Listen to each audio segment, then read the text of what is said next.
The sun bled out across the western plains of New Mexico, a slow, mortal wound that stained the horizon in shades of violent crimson and bruised purple. It was 1882, and the land itself seemed weary.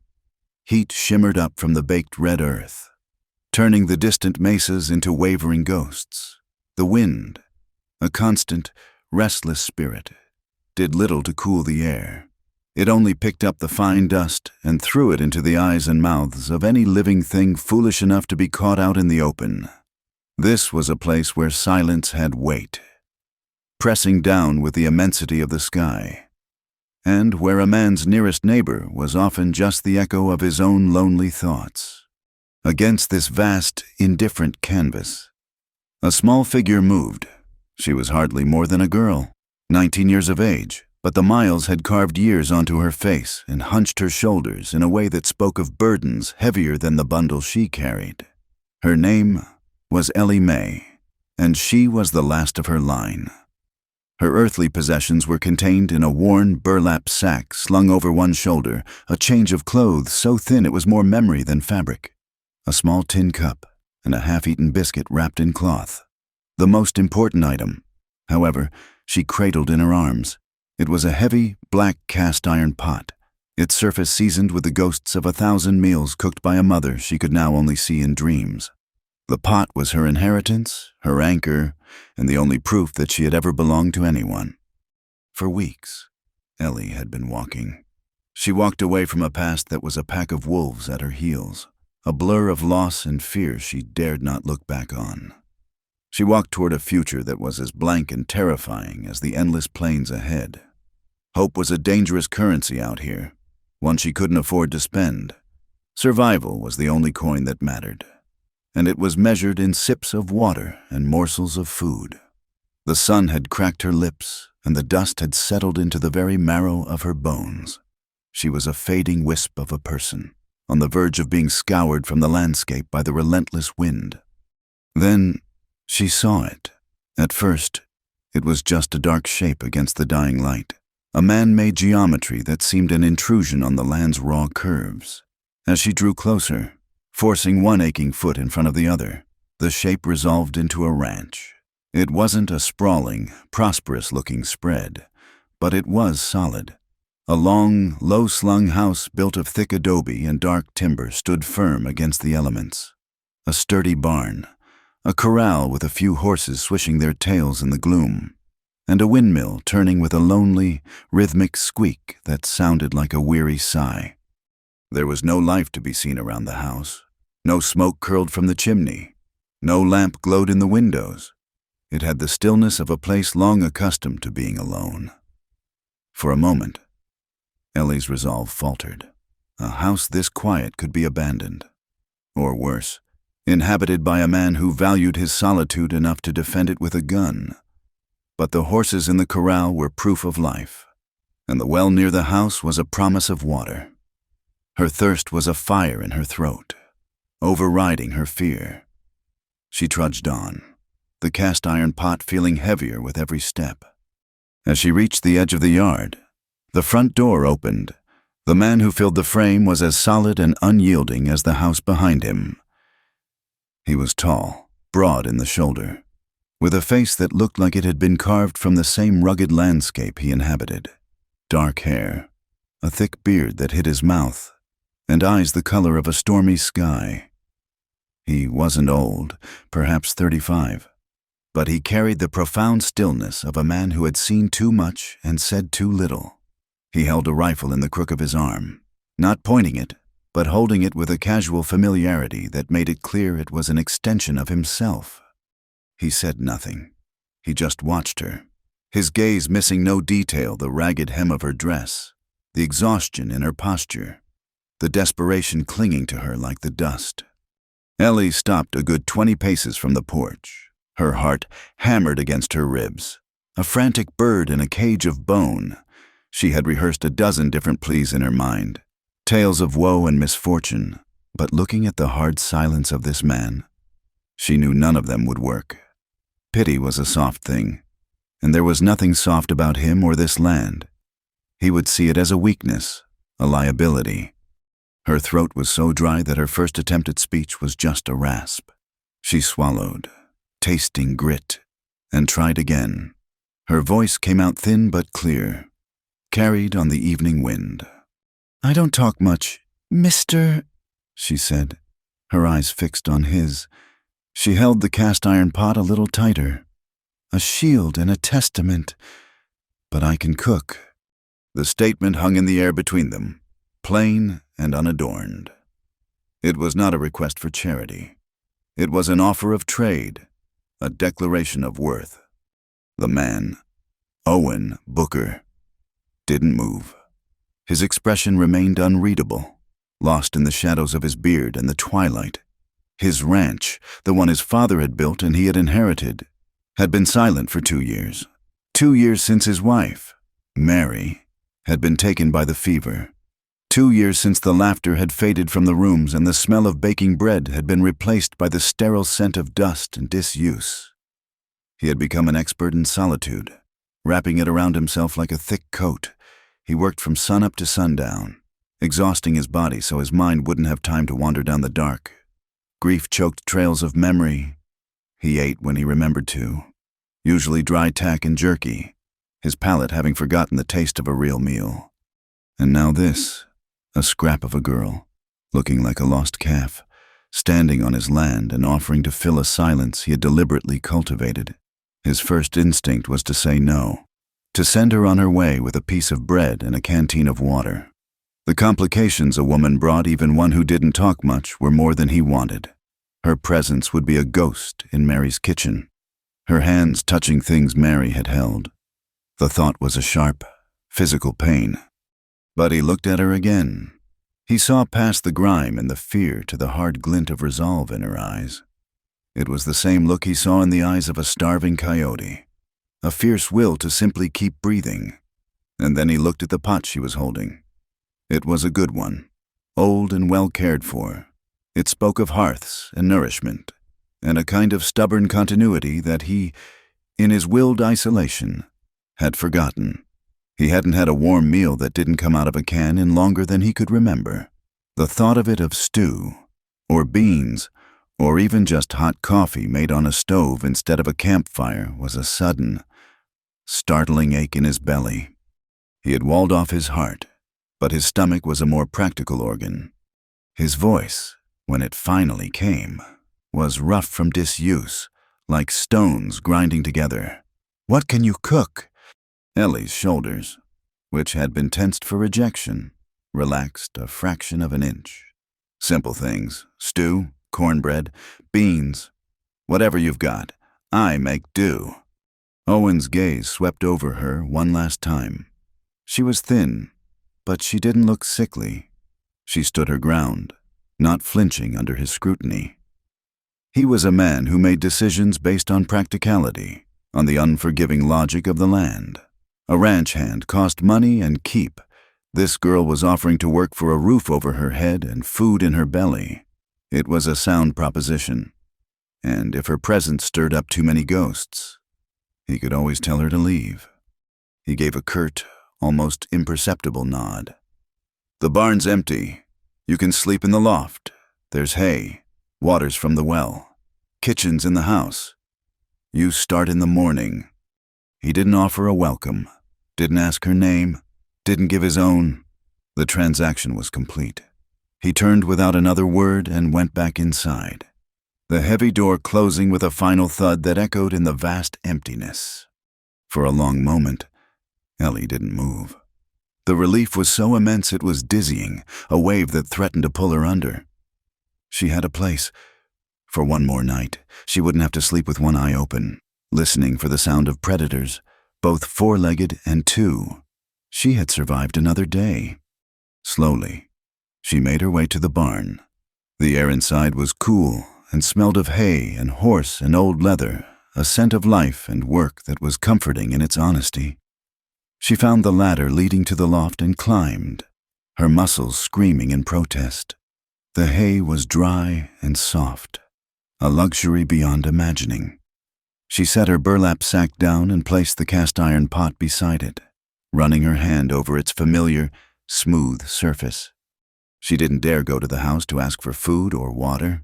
The man had given her a place for the night. She wouldn't push her luck. She finished the last of her stale biscuit, chewing it slowly to make it last, and drank the last warm swallows of water from her canteen. Lying back in the hay, she stared up at the slivers of starry sky visible through the cracks in the barn roof.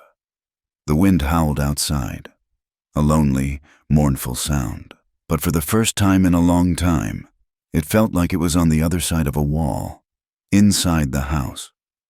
Owen Booker sat in the dark at his kitchen table, the rifle resting against the wall. He could hear the girl moving in the loft. Small sounds of settlement. He told himself it was just a practical arrangement. He told himself it meant nothing. But as the profound silence of his house was punctuated by the faint rustle of another living, breathing soul nearby, he felt a strange and unwelcome flicker in the cold, dormant chambers of his heart. It wasn't warmth, not yet. It was just a feeling that the emptiness had, for the first time in a long time, a new shape. On the vast, dark, and unforgiving plains of New Mexico, a single, fragile thread had been spun between two solitary souls, as thin as a spider's silk, but, in this desolate place, as strong as a lifeline. Dawn arrived not with a gentle blush, but as a sharp, silver blade on the eastern horizon, slicing the night from the sky. Ellie was awake before it, her body attuned to the first hint of light. Sleep in the loft had been a fitful thing, a temporary truce with exhaustion rather than a true rest. She moved with the quiet efficiency of a creature who knows its survival depends on not drawing attention. After a quick, humbling visit to the well, where the cold water was a shock of life against her dusty skin, she approached the main house. The door was a dark, forbidding mouth. Taking a breath that was more prayer than air, she turned the handle. It was unlocked. The kitchen was just as the fading light had suggested, a place of ghosts. A fine layer of red dust coated every surface. The floorboards were gritty under her worn boots, and the air was stale with disuse. A large cast-iron stove stood cold and silent, a dead god on a forgotten altar. Yet, it was a proper kitchen. There were shelves holding tins and sacks, iron hooks with hanging pots and pans, and a sturdy wooden table in the center of the room. It was a space that had once known life, and to Ellie, that was enough. It was a wound she knew how to tend. She set her own pot on the table, a silent declaration that she, too, belonged here. Her first task was not to cook, but to reclaim. She found a broom and swept, the rhythmic scrape and whisper a comforting sound in the oppressive silence. She wiped down the table and the countertops with a damp rag, cutting clean paths through the grime of years. She opened the door to the pantry and took stock: a sack of flour, another of beans, a slab of salt pork hanging from a hook, a tin of coffee, and not much else. It was the larder of a man who ate to live, not one who lived to eat.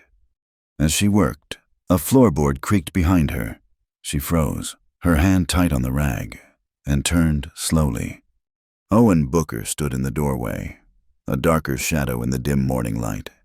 He was dressed for work: denim trousers, a flannel shirt, and boots. He held a tin cup, his expression as unreadable as it had been the night before.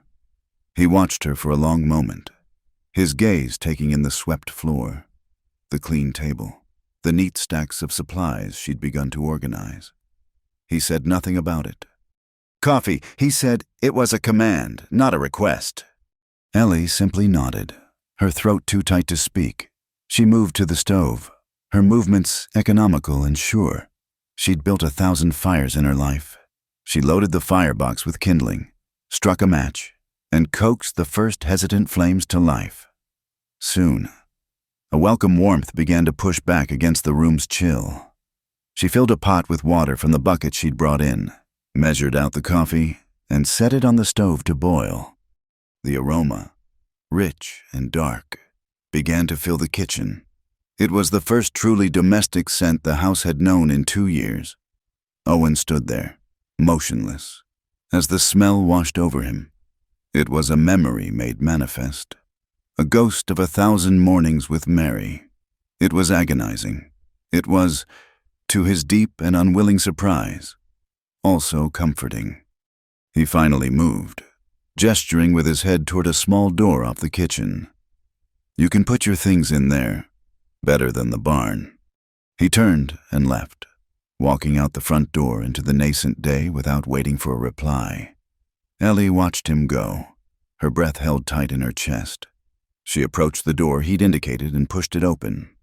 The room was small, little more than a closet, with a narrow cot against one wall and a single small window high up on the other. It was sparse, but it was a room. It was shelter. It had 4 walls and a door that could be closed. She fetched her burlap sack and her precious pot from the kitchen and placed them on the floor beside the cot. As she did, her foot nudged something under the bed. Curious, she knelt and retrieved it. It was a single, small wooden bird, crudely but lovingly carved. Its paint faded. A child's toy, no. The work was too patient. It felt like a whittled piece of affection. She looked around the room again and saw what she hadn't noticed before: faint needle marks in the wall. A tiny, forgotten spool of thread in a corner. This had been a woman's room. A sewing room, perhaps. A cold knot formed in her stomach. This wasn't just an empty room. It was a space haunted by a specific absence. She was an intruder here, a stranger sleeping amongst the echoes of a life that was not her own. The realization settled on her with a chilling weight. The man's silence wasn't just hardness. It was grief, a vast, frozen ocean of it. And she was a piece of driftwood that had just washed up on its shore. The knowledge sharpened her resolve. She couldn't afford to be a painful memory. She had to be a necessity. She returned to the kitchen and began to cook in earnest. She sliced off pieces of salt pork and set them to fry. The sizzle and pop loud in the quiet house. She mixed a batter for cornbread, her hands moving with an instinct born of desperation and practice. By the time Owen returned at midday, the kitchen was transformed. The air was warm and filled with the honest, life-affirming smells of food. A pan of golden-brown cornbread sat cooling on the stovetop, and a pot of beans simmered with the fried pork, sending up savory steam. He stopped in the doorway, and, for a fleeting second, Ellie saw a crack in his stony facade. It was a flicker of something: pain, confusion, longing before it was gone. Shuddered away. He washed his hands at the basin, the splashing of water the only sound. She served him a plate of beans and a thick slice of cornbread, setting it on the table. She then prepared her own smaller plate and sat at the opposite end, keeping her eyes down. They ate in a silence that was entirely different from the emptiness of the morning. This silence was full. It was heavy with the presence of the food, the warmth of the stove, and the unspoken history of the room. The food was simple, but it was hot and nourishing. Ellie watched him from under her lashes. He ate methodically, his hunger plain. When he was finished, he pushed his plate back, gave another of his curt nods, and stood up. "There's a rider coming," he said, looking out the window. "Jedediah, stay in the house." He went outside to meet the man. Ellie, her heart starting to beat a little faster, moved to the edge of the window, keeping herself hidden in the shadows. The rider, a lanky man with a sun-scorched face, dismounted and spoke to Owen, gesturing out toward the plains. Ellie couldn't hear the words, but she could see the way Jedediah's eyes kept flicking toward the house, where smoke was now curling from the chimney for the first time in an age. She saw him grin, a flash of white teeth in a dusty face, and say something that made Owen's shoulders stiffen.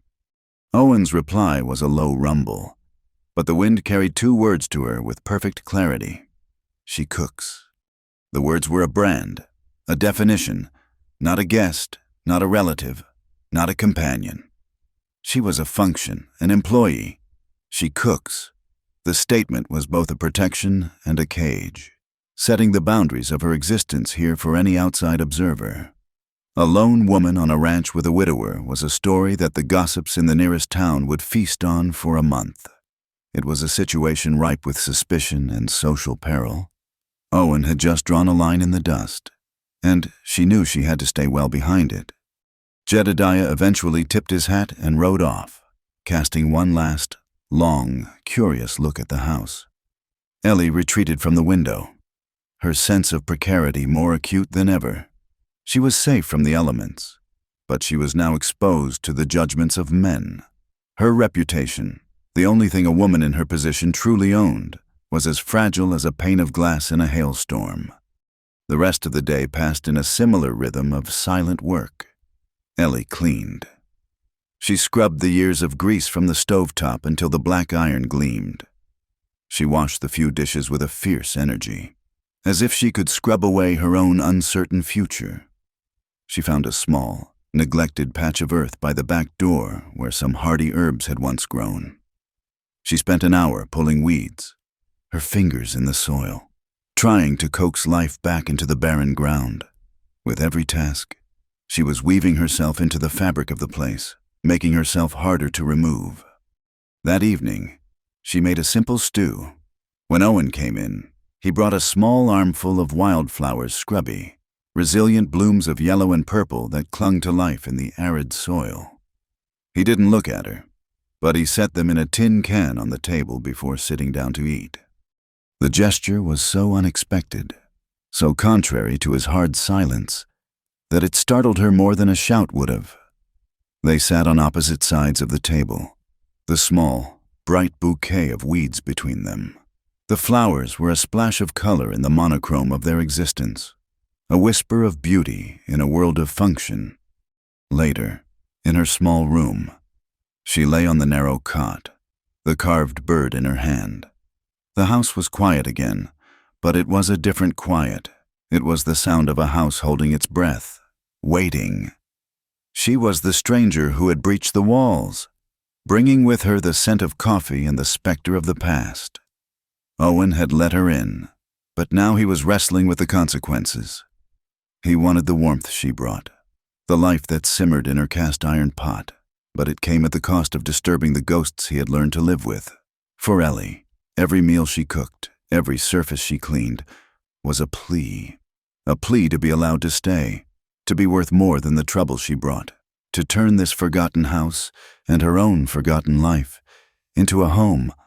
The days settled into a rhythm, dictated by the sun and the stove. The kitchen became Ellie's world, and the cast-iron hearth its unwavering center. The stove, which she had found cold and dead, was now the first thing she greeted in the pre-dawn chill and the last thing she banked at night. It was more than an appliance. It was a companion. Its steady heat was a constant presence, a silent ally against the vast, lonely indifference of the plains. Her own cast-iron pot, her mother's legacy, nested perfectly on its surface, simmering with the simple alchemy that turned flour and water into sustenance, and an empty house into something approaching a home. The meals remained the axis around which their strange, silent partnership revolved. The silence, however, began to change. It was no longer the sharp-edged, brittle silence of two strangers wary of each other. It softened, becoming a shared space, a quiet territory they both inhabited. It was a silence built not of emptiness, but of presence.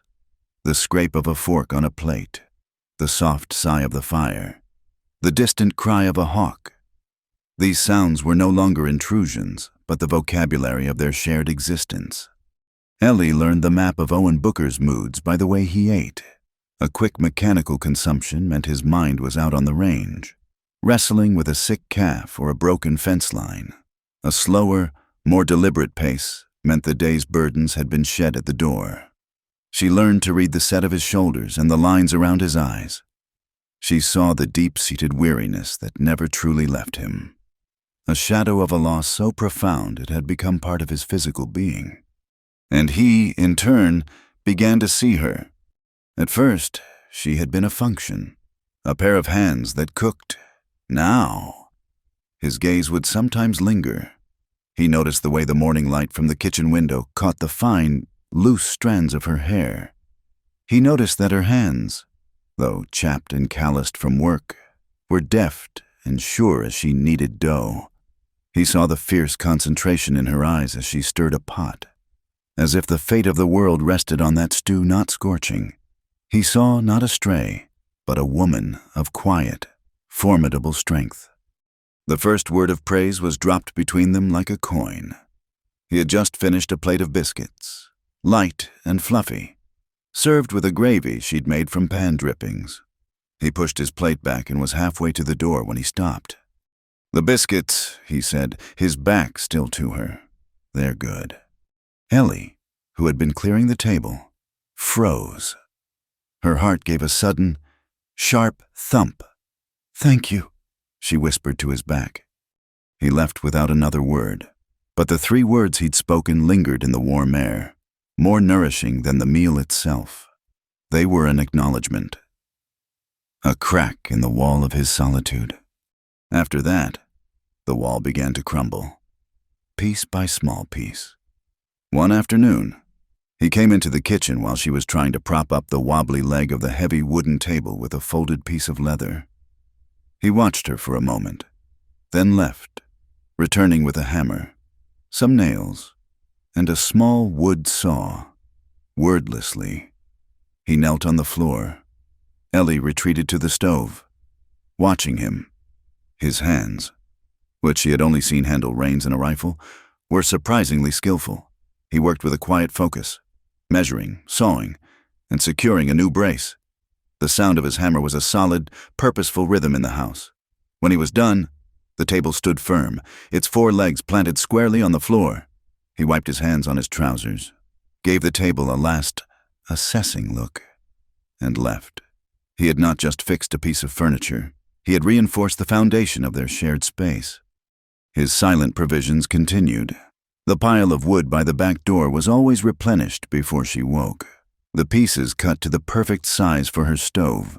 One day, a 50-pound sack of potatoes appeared on the porch, and the next, a string of onions. He never mentioned them. They were simply there, offerings left at the threshold of her domain. And the wildflowers kept appearing, sometimes in the tin can, sometimes in the cracked ceramic jar she'd found and cleaned.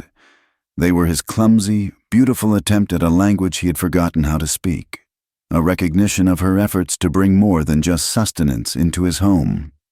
For her part, Ellie continued her quiet reclamation.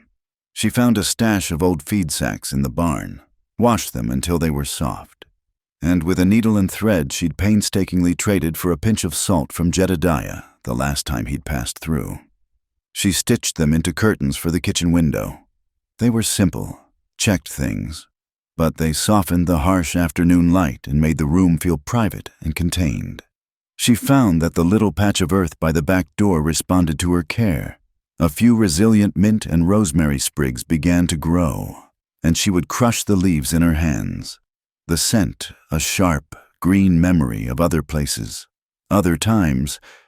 She was slowly learning to feel safe. The constant gnawing fear that had been her companion for so long was beginning to recede.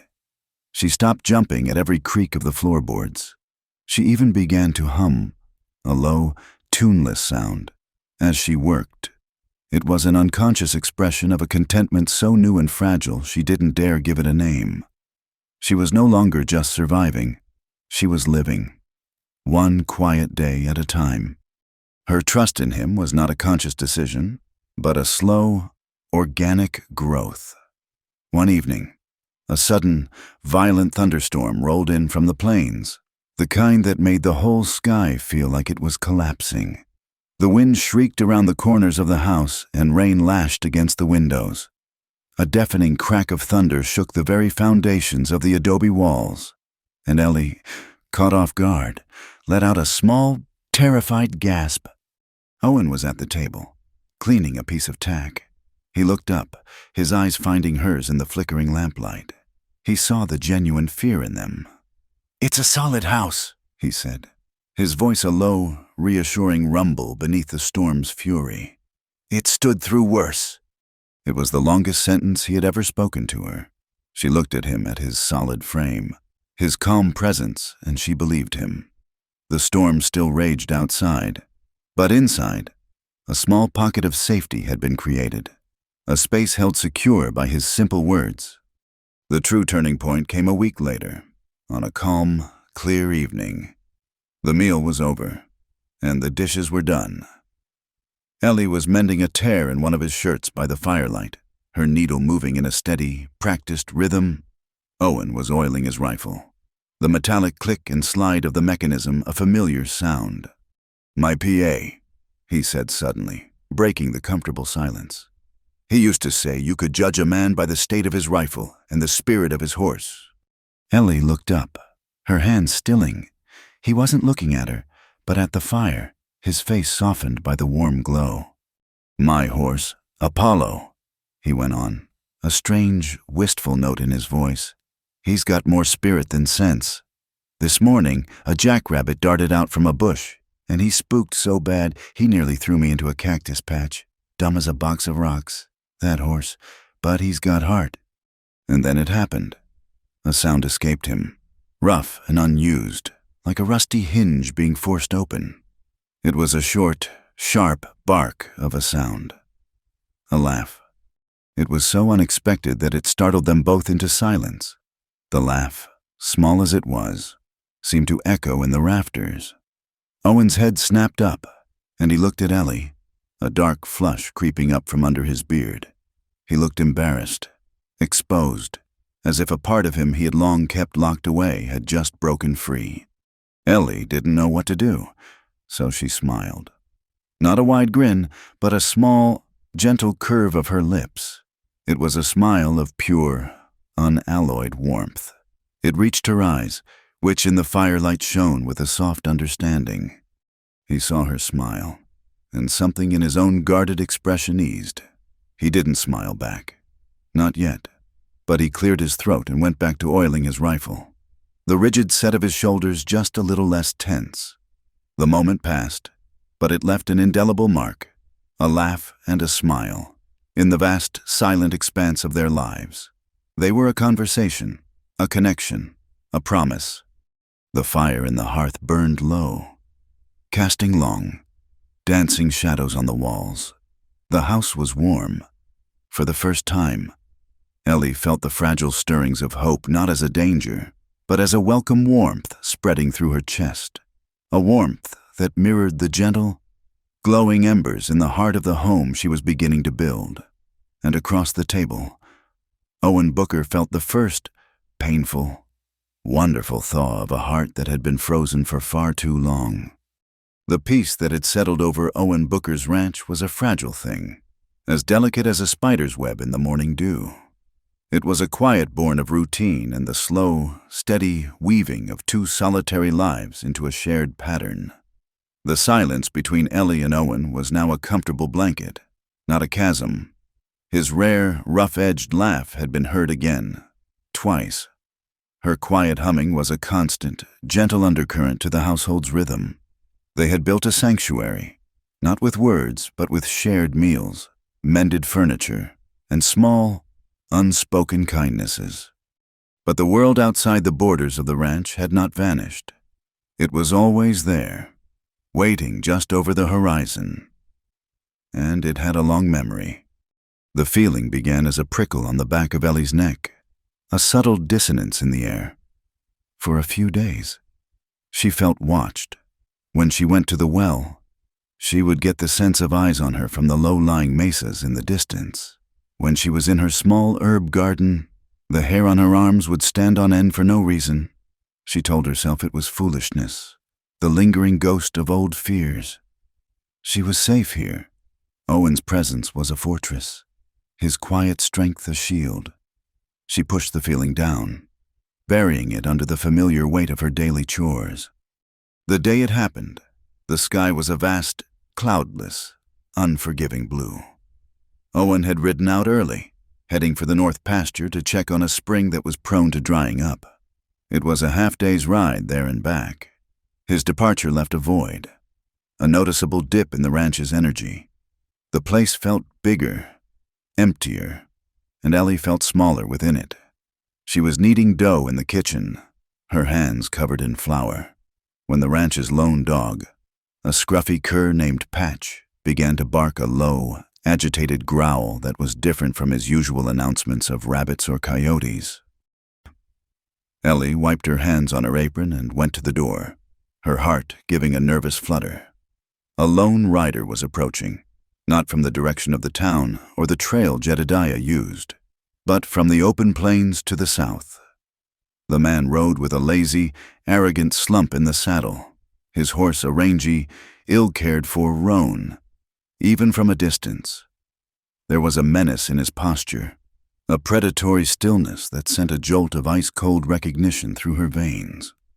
Her blood ran cold. The dough she'd been kneading felt like a stone in her stomach. It was him, Silas Kane. The name itself was a bitter taste in her mouth, a name associated with greasy hair, a cruel twist to his lips, and eyes that stripped a woman bare of her dignity. He was a drifter, a gambler, a man who lived in the shadowlands of society, preying on those weaker than himself. He had been part of the last desperate group she'd traveled with for a short while after her parents were gone, before his attentions had turned menacing, forcing her to flee in the dead of night with nothing but her sack and her mother's pot. He was the embodiment of the wolf she had been running from. She backed away from the door, her first instinct to run, to hide in the barn, to disappear. But where would she go? This was her home now, the only one she had, the courage that had been slowly growing in the soil of this place, nurtured by Owen's quiet respect, held her fast. She would not run, not from here. She grabbed the heavy iron skillet from the stove, its weight familiar and solid in her trembling hand. She stood in the center of the kitchen, her back to the hearth, and waited. The hoofbeats stopped. A moment later, his shadow fell across the open doorway. "Well now." Silas's voice was a low, greasy drawl that she remembered from her nightmares. "Look what the wind blew in. I've been hearing stories, little bird, stories about a ghost of a girl cooking for the silent widower out on the plains. Figured I'd come see for myself." He stepped inside, bringing the smell of stale whiskey and unwashed sweat with him. He was just as she remembered, a lean, hungry look about him, a stained duster, and a pistol holstered low on his hip. His eyes roved around the clean, warm kitchen, a flicker of contempt in them. "Got yourself a real nice cage here," he sneered, his gaze settling on her. "Bet he keeps you warm at night." "You're not welcome here." "Silas," Ellie said.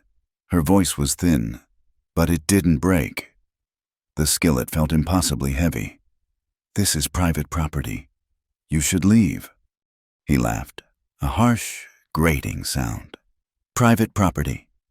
"That's rich. Last I recall, you were property that nobody had claimed yet. I was about to fix that before you flew off. You owe me for that. Caused me a whole lot of trouble." He took a step closer, his eyes lingering on her face, her throat, the simple calico of her dress.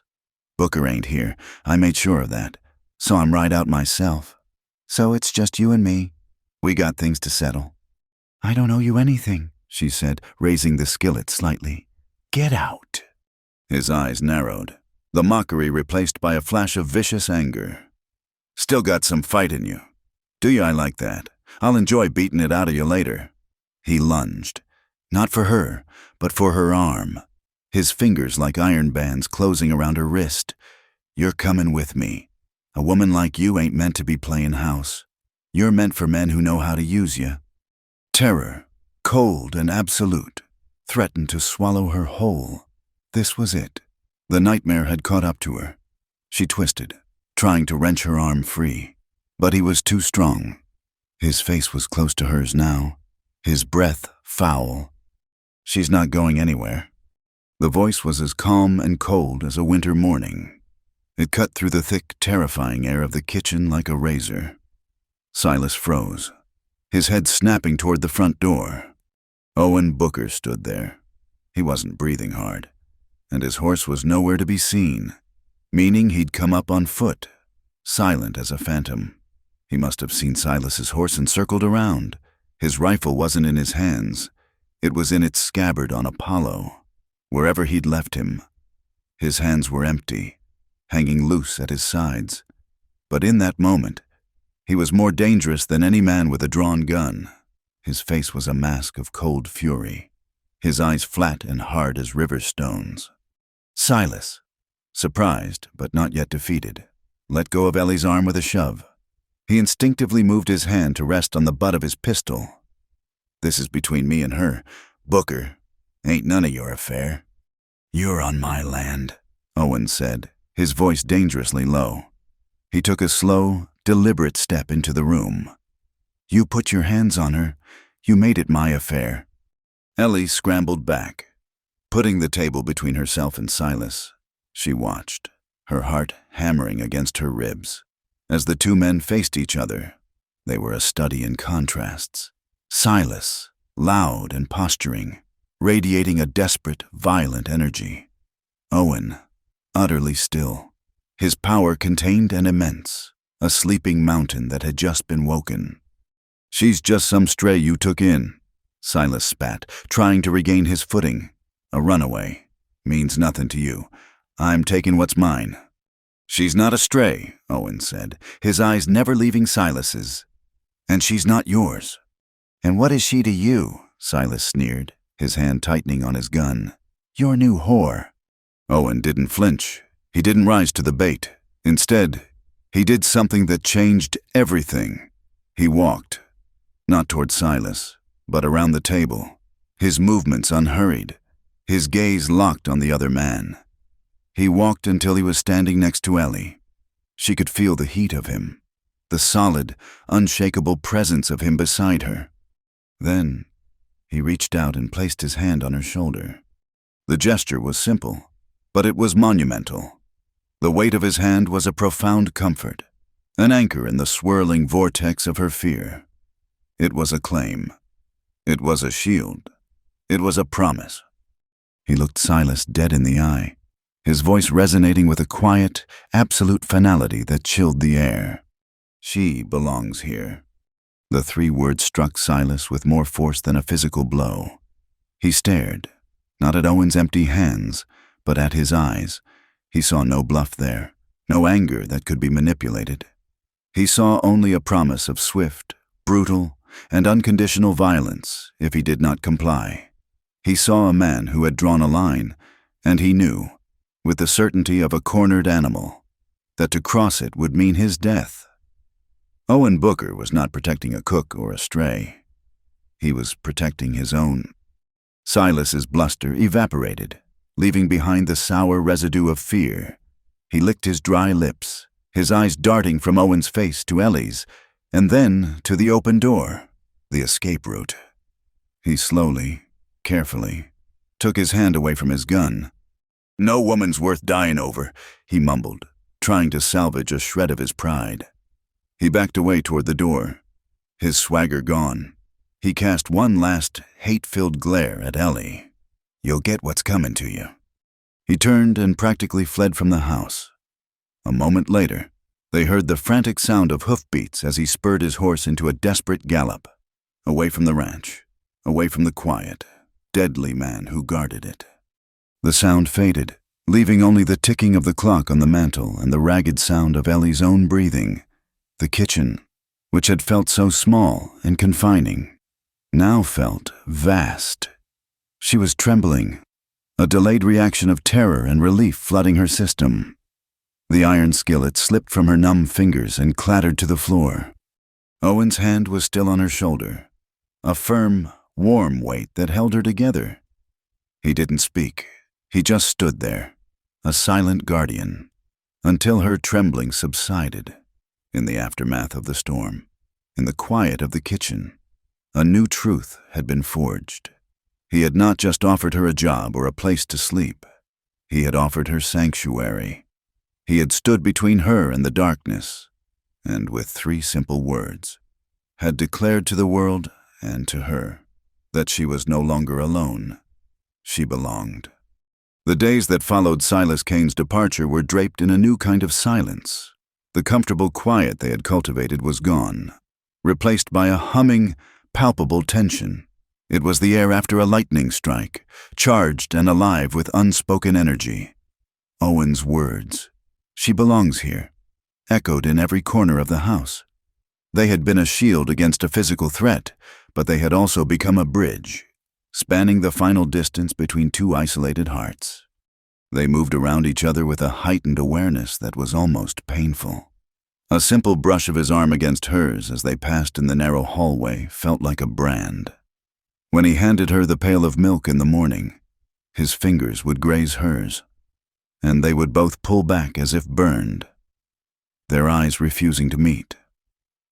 Owen became even more watchful, his gaze often settling on her when he thought she wasn't looking. A question and a statement, all in one. And Ellie, for the first time, allowed her own gaze to linger on him, on the strength in his hands, the deep-seated sadness in his eyes that was now, sometimes, tempered by a flicker of warmth meant only for her. The fear Silas had reawakened in her had been cauterized by Owen's protection. In its place, a new, terrifying, and exhilarating vulnerability began to bloom. She had spent her life building walls to survive. Owen Booker had not torn them down, but had simply stood beside her so steadfastly that she found herself wanting to open the gate. The storm chose its moment perfectly. It began in the late afternoon, a gathering of bruised purple clouds on the horizon that swiftly devoured the blue sky. The wind picked up, a low moan that grew into a frantic howl, rattling the window frames and sending dust devils dancing across the yard. Owen, who had been out mending a corral fence, returned just as the first fat drops of rain began to fall, leading Apollo into the security of the barn. By the time he entered the house, shaking the rain from his hat, the storm had broken in its full fury. Rain fell in solid, wind-driven sheets, turning the world outside into a churning, gray blur. The sky was split by jagged veins of lightning, followed by claps of thunder so deep and resonant they seemed to shake the earth itself. The solid little house became their ark, a bubble of warmth and light in a world consumed by chaos. There was no question of retreating to their separate rooms. The storm was too immense, too present. They were drawn to the hearth, the only place that felt truly safe. Ellie served a simple dinner of stew and bread, their movements choreographed by the flickering lamplight and the strobe of the lightning outside. The roar of the wind and rain filled the silence, making speech almost impossible. But in the enclosed space, words were hardly necessary. Every stolen glance, every shared moment of stillness as the thunder boomed, was a conversation. As the night wore on, the storm settled into a relentless, percussive rhythm. They sat before the fire, the empty dinner plates set aside. The heat from the flames warmed their faces, but a different kind of heat was building between them. Finally, Ellie could bear the weight of her gratitude no longer. She turned to him, her hands clasped tightly in her lap. "I never properly thanked you," she said, her voice barely a whisper above the din. Owen looked at her, his face shadowed and serious in the firelight. "For what?" "For Silas," she breathed, the name still leaving a bitter taste. "You stood for me. No one has ever stood for me before." Her eyes welled with tears she refused to let fall. "You made me feel safe." He looked away from her, his gaze fixed on the dancing flames. His throat worked for a moment before he spoke, his voice a low rumble. "This house, it wasn't safe. Not for me." He paused, wrestling with words he hadn't used in years. After Mary died, it was just a place filled with ghosts. The silence was so loud it was like a scream. I thought I was a ghost, too, just waiting to fade. He finally turned his head, his stormy eyes locking onto hers. "Then you came, you and that damn pot, and the silence. It stopped screaming." It was the most he had ever revealed of himself, a glimpse into the vast, frozen grief he carried. Ellie felt her own heart ache in response, a mirror of his loneliness. "I was the ghost," she whispered, I was running so hard, I thought if I stopped, I'd just disappear. I didn't think there was a place for me anywhere. I just wanted to not be scared anymore. The space between them, a mere arm's length, felt charged with all the sorrow and longing of their lives. The storm howled outside, a wild and primal scream that matched the turmoil inside them.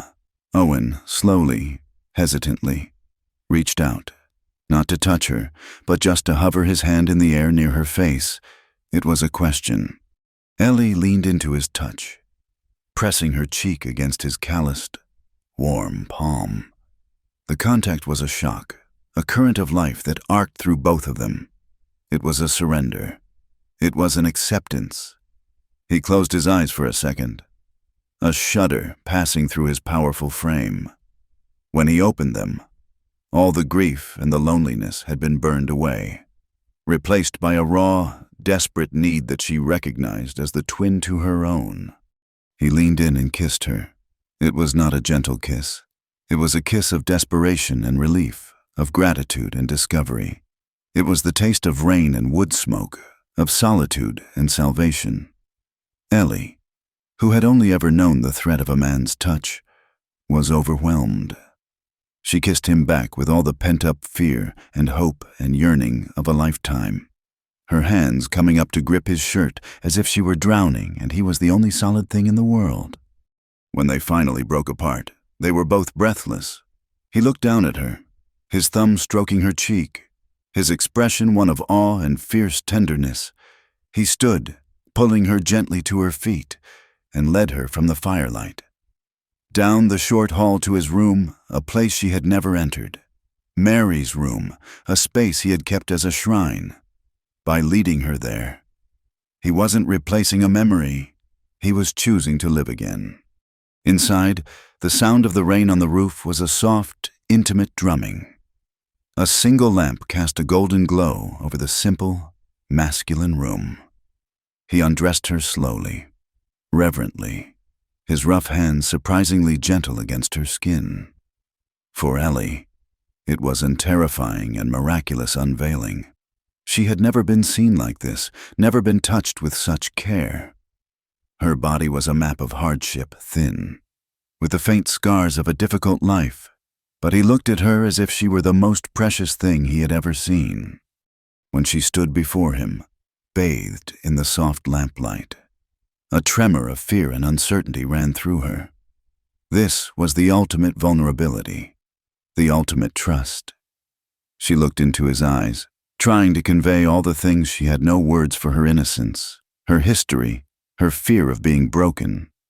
"Be gentle, please," she whispered, the words a fragile plea, the truest prayer she had ever spoken. He gathered her close, his strong arms wrapping around her, pulling her against the solid warmth of his own bare chest. He lowered his head, his lips brushing against her ear, his voice a low, husky promise that vibrated through her entire being. "Gentle," he murmured, "until you beg." It was not a threat, it was a vow, a promise to take her past her fear, beyond the gentle shores of her inexperience, and into the deep, powerful waters of shared passion.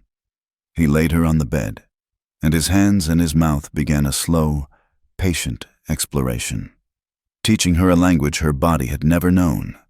He was unhurried, attentive, his strength always tempered with a profound tenderness. He watched her, learning the shy responses of her body, stoking the hesitant embers of her desire into a confident flame. He showed her that a man's touch could be a comfort, not a threat, that his strength could be a shield, not a weapon. He erased the ghost of Silas and all the fears that had haunted her steps, and as he finally brought their bodies together, the world outside fell away. There was only the sound of the rain, the rhythm of their breathing, and to the overwhelming, soul-shattering sensation of two lonely halves becoming whole. He kept his promise, his movements exquisitely gentle until, lost in a wave of sensation she had never imagined, a breathless plea did escape her lips, not for him to stop, but for him to never let her go. In that moment, their shared climax was more than a physical release. It was a catharsis, It was the breaking of a fever, the washing away of old sorrows. It was the lonely, silent widower finding his way back to the world of the living. It was the frightened, running orphan finally finding a place to belong. Afterward, as they lay tangled together in the lamplight, the storm outside began to subside. The furious howling of the wind gentled to a whisper, and the hard drumming of the rain softened to a steady, peaceful shushing. He held her close, his arm securely around her, his hand resting possessively on her hip. For the first time in her memory, Ellie Mae felt utterly, completely safe. She was not a stray. She was not a cook. She was home. And in the quiet, rain-washed darkness of the New Mexico night, Owen Booker held his home in his arms and knew that the ghosts had finally been laid to rest. The world was remade. In the weeks that followed the storm, the Booker Ranch was transformed from a place of quiet coexistence into a home filled with a vibrant, breathing life. The change was in the small things. It was in the way Ellie's humming was now sometimes accompanied by Owen's low, rumbling baritone. It was in the easy way he would reach for her hand as they sat by the fire at night, his thumb stroking her knuckles in a silent, constant reassurance. It was in the laughter, a sound so rich and real it seemed to have seeped into the very adobe of the walls, chasing out the last of the old ghosts. Owen Booker was a man resurrected. The deep lines of grief etched around his eyes had softened, and the hard, impenetrable wall he had built around his heart had been dismantled, brick by silent brick, by Ellie's gentle persistence and unwavering affection. He moved with a lighter step, the weight of the world no longer resting solely on his shoulders. He would tell her stories of his boyhood, of the wild horses he'd chased, of the dreams his father had for the land. He was sharing his past with her, making it hers as well. Ellie, in turn, blossomed under the sunlight of his love. The haunted, wary look was gone from her eyes, replaced by a radiant confidence.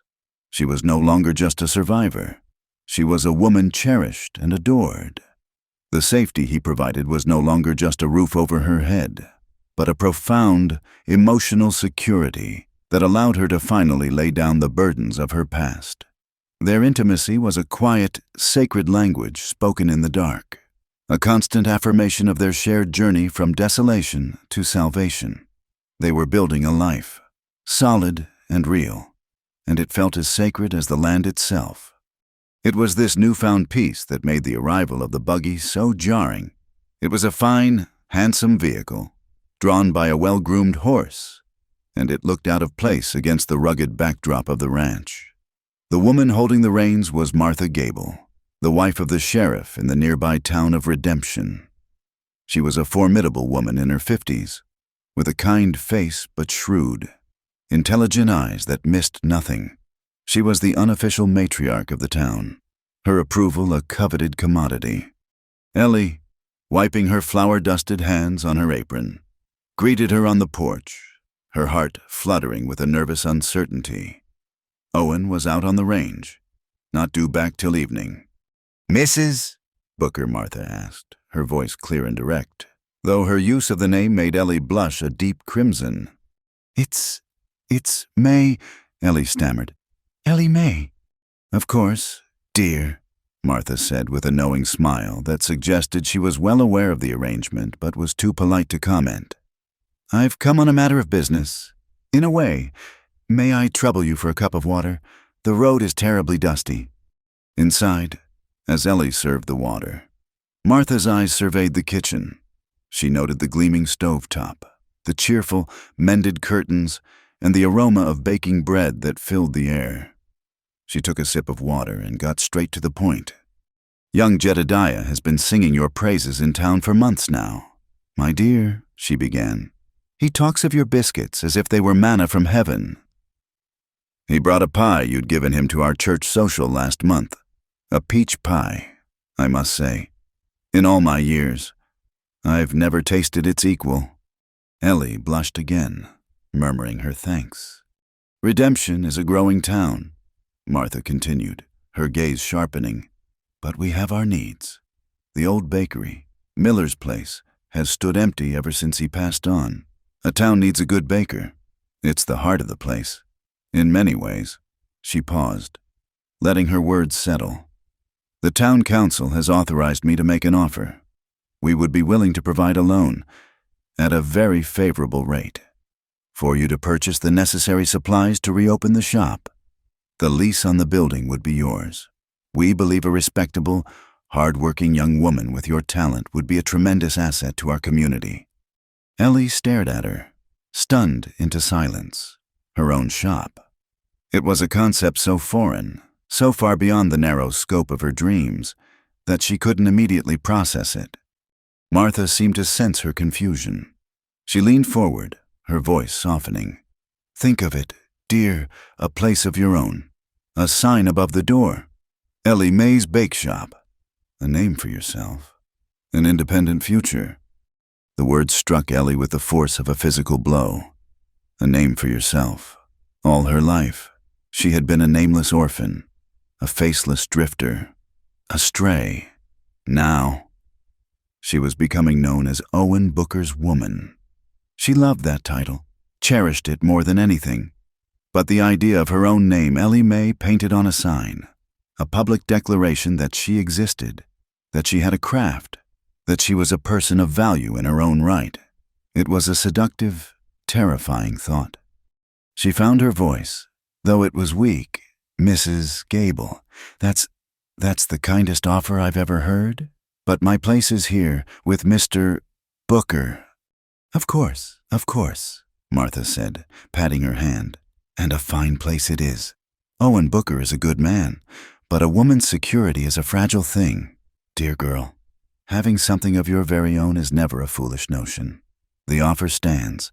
Think on it." After Martha Gable's buggy had disappeared in a cloud of dust, Ellie was left standing in the kitchen, the woman's words echoing in the quiet air. She tried to dismiss it, to push the thought away. Her life was perfect. She had love, a home, safety. What more could any woman want but the seed had been planted? Ellie Mae's Bake Shop. It took root in the fertile soil of a past spent in the shadows, and it began to grow. When Owen returned that evening, she was quieter than usual. He sensed the change in her immediately. Over dinner, she told him about Mrs. Gable's visit, framing the offer as a silly, flattering notion that she had, of course, refused. She watched his face, expecting him to laugh it off with her. He didn't. His expression hardened, a shudder coming down over his eyes that she hadn't seen since before the storm. "A bake shop," he said, his voice flat. "In town." "It was just an idea," she said quickly, her stomach twisting into a knot. "A foolish one." "You have everything you need right here," he said. It wasn't a question. It was a statement of fact, underlined with a possessiveness that pricked at her. "The town is no place for you. It's full of gossip and hard men. You'd be alone." "I know how to be alone," she replied before she could stop herself, the words sharper than she intended. The moment the words were out, she regretted them. She saw the hurt flash in his eyes. It was as if she had just told him that his protection, the love that had been her salvation, meant nothing. The warm, easy atmosphere of the kitchen suddenly felt cold and heavy. "This is your home, Ellie," he said, his voice low and strained. "I thought that was enough." "It is," she insisted, but even to her own ears, the words sounded hollow. "It's more than enough. It's everything." But was it? The question haunted her over the next few days. The easy intimacy between them was replaced by a tense, painful strain. They were polite, careful, but the effortless connection was gone. He was watching her. A question in his eyes he seemed afraid to ask. "Are you going to leave me?" The unspoken question felt like an accusation. He meant only to protect her. She knew that. His fear was rooted in the memory of loss, in the terror of his world being emptied out once more.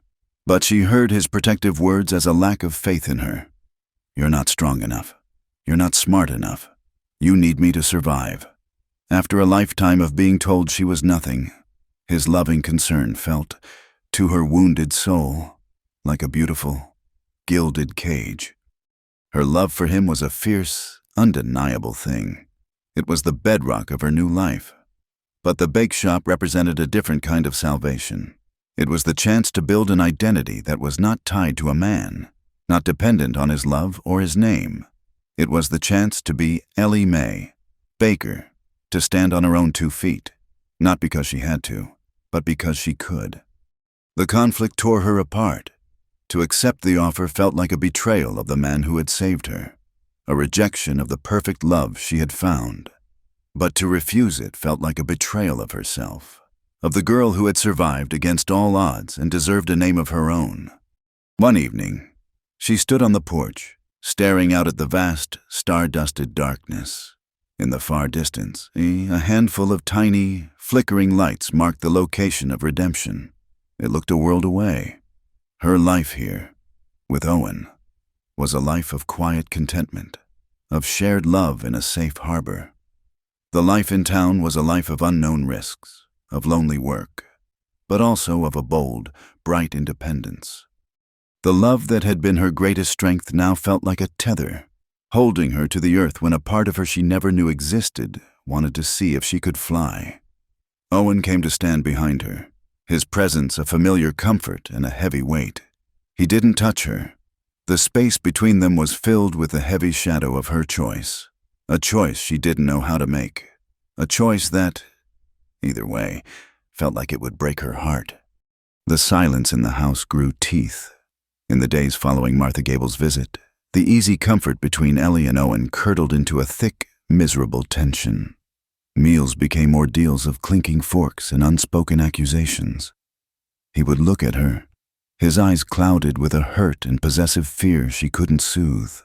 She would look away, her own heart a battlefield of love and a strange, new and powerful ambition. He tried to fix it in the only way he knew how. He rode into redemption and came back with a bolt of fine blue calico cloth, laying it on the kitchen table. "For a new dress," he said, his voice gruff. Another time, it was a small, hand-tooled leather satchel. They were offerings of peace. But to Ellie, they felt like chains. They were gifts for the woman who stayed, not for the woman who dreamed of a sign with her own name on it. Each gift was a stone added to the wall rising between them. The breaking point came on a cool, clear morning, a week after the buggy had first appeared. She had baked a batch of bread, the scent filling the kitchen.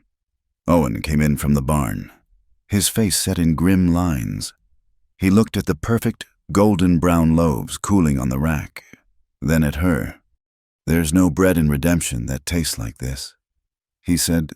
It wasn't a compliment, it was a statement of ownership. "You belong here, Ellie. This is your place. You have everything a woman could ever want right here." And in that moment, something inside her snapped. She looked at him, the man she loved more than life itself, the man who had saved her, and she saw a jailer, a kind, loving, handsome jailer, but a jailer nonetheless. He saw her as a part of his home, a fixture like the stove or the sturdy table he had mended.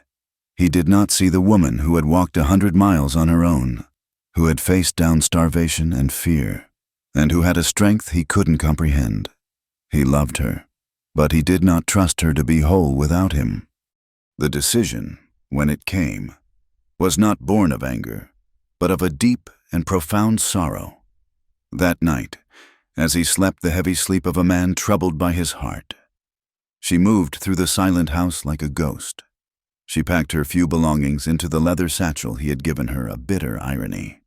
She folded the blue calico and placed it on her cot. Lastly, she took her mother's cast-iron pot. It was heavy, but it was a part of her soul.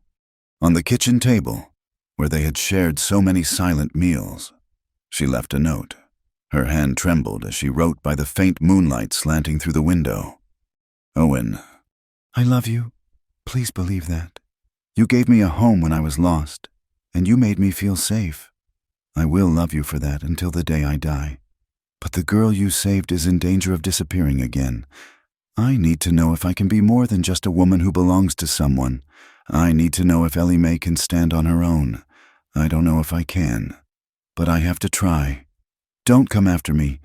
Please, forgive me. Yours, Ellie. She didn't sign it with love. The word was too painful, too final. She crept out of the house, the cool night air a shock on her tear-streaked face. She gave the barn one last, longing look, then turned her back on the only home she had ever known and began the long walk to redemption.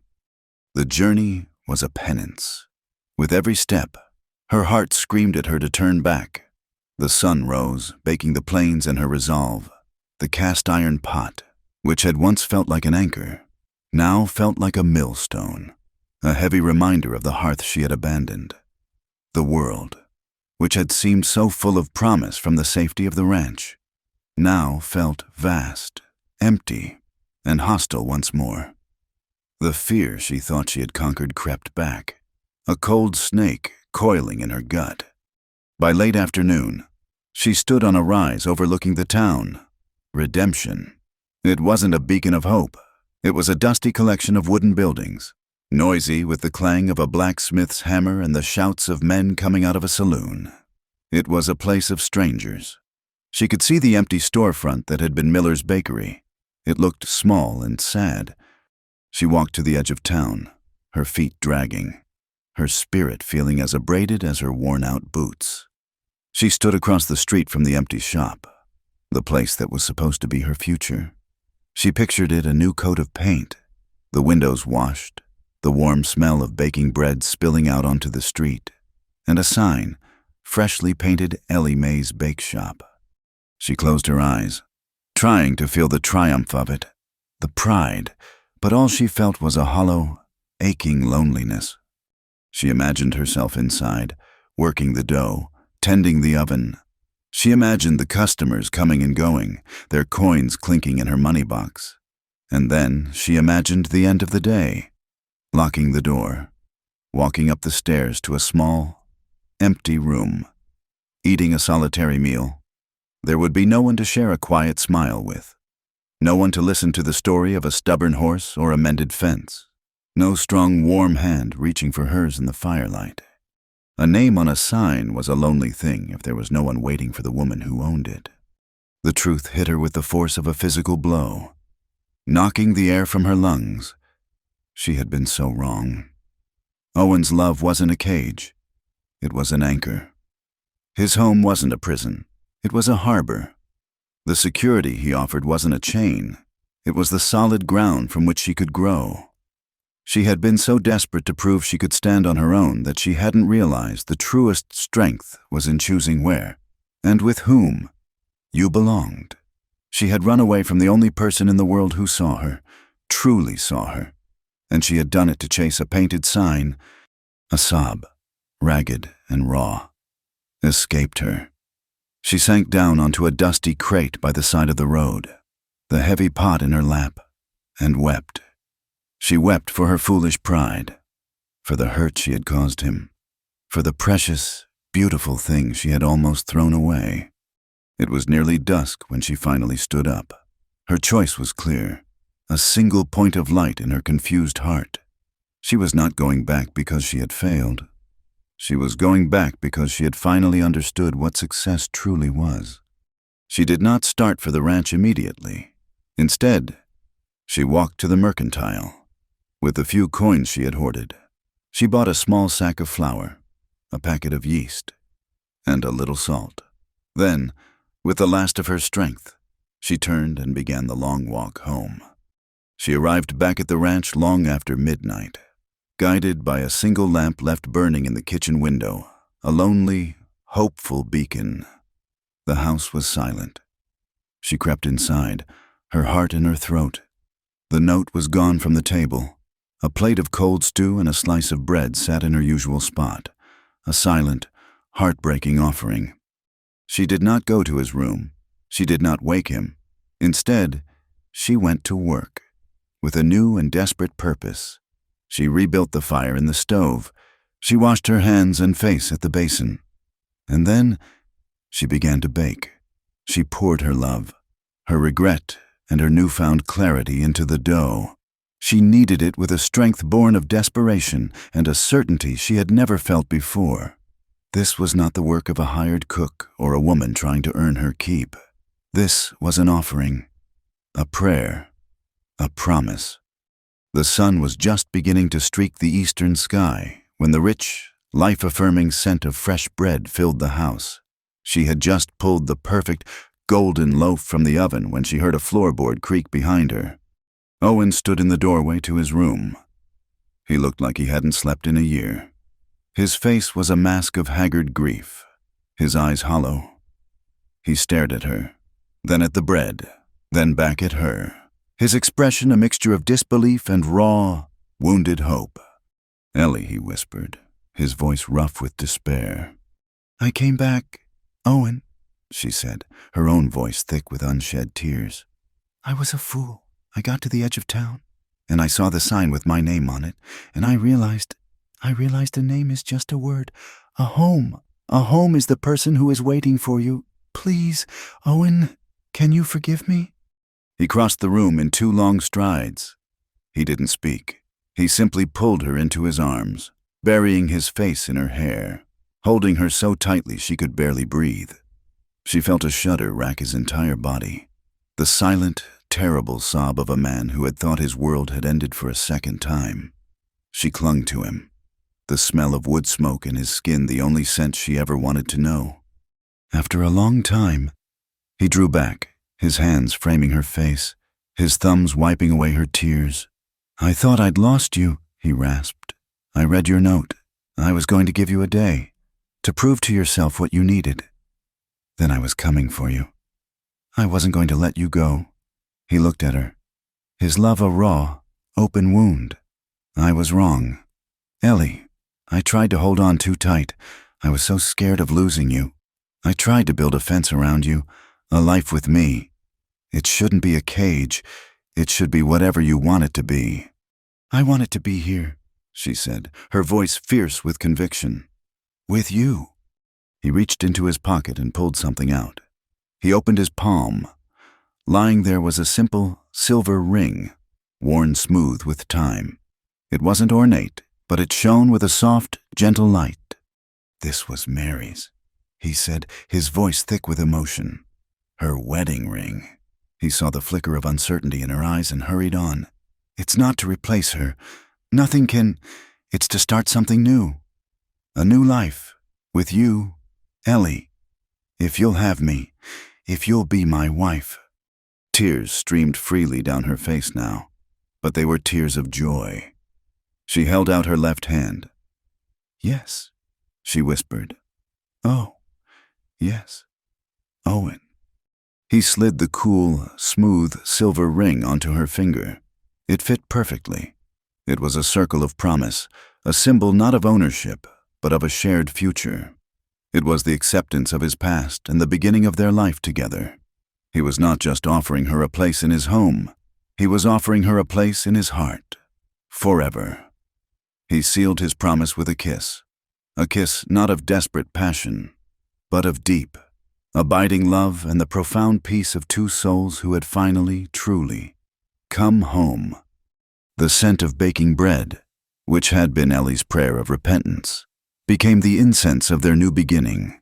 They didn't speak for a long time after he slid the ring onto her finger. There were no words vast enough to contain the moment. Instead, he led her to the table, pulled out her chair, and sat across from her. She sliced the warm, crusty loaf, the steam rising between them like a sigh of contentment.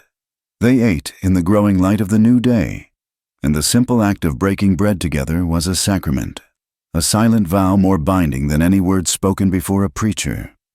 The sun rose, flooding the kitchen with a clean, golden light that seemed to wash away the last of the shadows. The house felt as if it had taken its first deep breath in years. The oppressive weight of grief and loneliness had been lifted, leaving behind a space filled with a quiet, miraculous joy. There was no formal wedding. There was no need. Their union had been forged in the crucible of fear and solitude, and sealed not with a legal document, but with a shared understanding that was deeper than any law. The silver ring on Ellie's finger was the only witness they required. It was a constant, cool weight, a reminder of the past that had been healed and the future that was now theirs to build together. Their life settled into a new and beautiful harmony. The quiet spaces that had once been filled with tension were now brimming with an easy intimacy. Love, for them, was not a grand declaration. It was 1,000 small, daily acts of devotion. It was the way he would bring her a cup of coffee in the morning, just the way she liked it. It was the way she would have a hot meal waiting for him, no matter how late he returned from the range, her presence a warm beacon calling him home. He began to teach her the ranch. He showed her how to read the sky for signs of rain, how to gauge the health of a calf by the look in its eyes. He took her riding, not on a plodding workhorse, but on a gentle mare he'd chosen just for her. He taught her to ride not for escape, but for the sheer joy of it, for the feeling of the wind in her hair and the vast, open land stretching out before them. As they rode side by side across the plains, their laughter mingling with the cry of the hawks, she was no longer a stranger in this landscape. She was a part of it, rooted and belonging.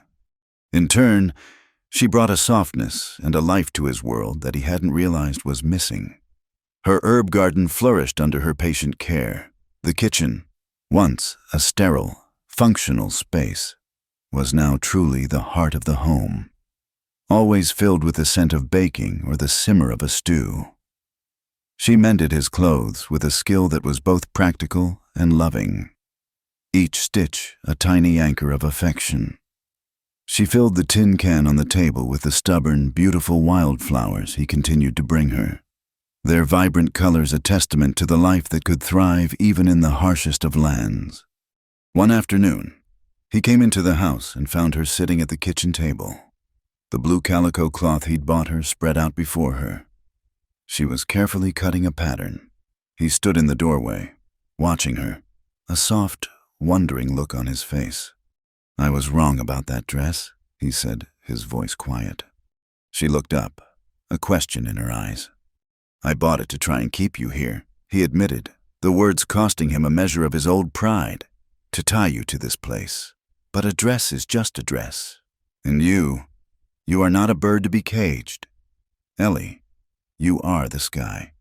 She put down her scissors and went to him, her love for him in that moment so overwhelming it was a physical ache in her chest. She stood on her toes and kissed him, a kiss full of a deep and settled peace. "This is my sky. Owen," she whispered against his lips, "right here." A month later, Jedediah rode in, his lanky frame radiating his usual dusty cheer. He tipped his hat to Ellie, his eyes widening slightly as he saw the silver ring on her hand. "Mornin', Mrs. Booker," he said, a wide, genuine grin spreading across his face. Ellie smiled, the name sounding not strange or presumptuous, but perfectly, wonderfully right. "Good morning, Jedediah. You're just in time. The apple pies are just out of the oven."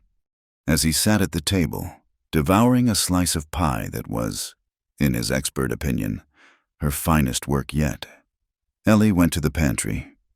She returned with a whole, beautifully latticed pie, carefully wrapped in a clean cloth. "Would you do me a favor, Jedediah?" she asked. "When you get back to Redemption, could you give this to Mrs. Gable, with my compliments?" She handed him a small, neatly folded note as well. And this, Jedediah, his mouth full of pie, nodded enthusiastically. When he was gone, Owen came and stood behind her, wrapping his arms around her waist and resting his chin on her shoulder as they watched the rider disappear. "What did the note say?" he asked. "It said thank you," Ellie replied, leaning back against the solid wall of his chest.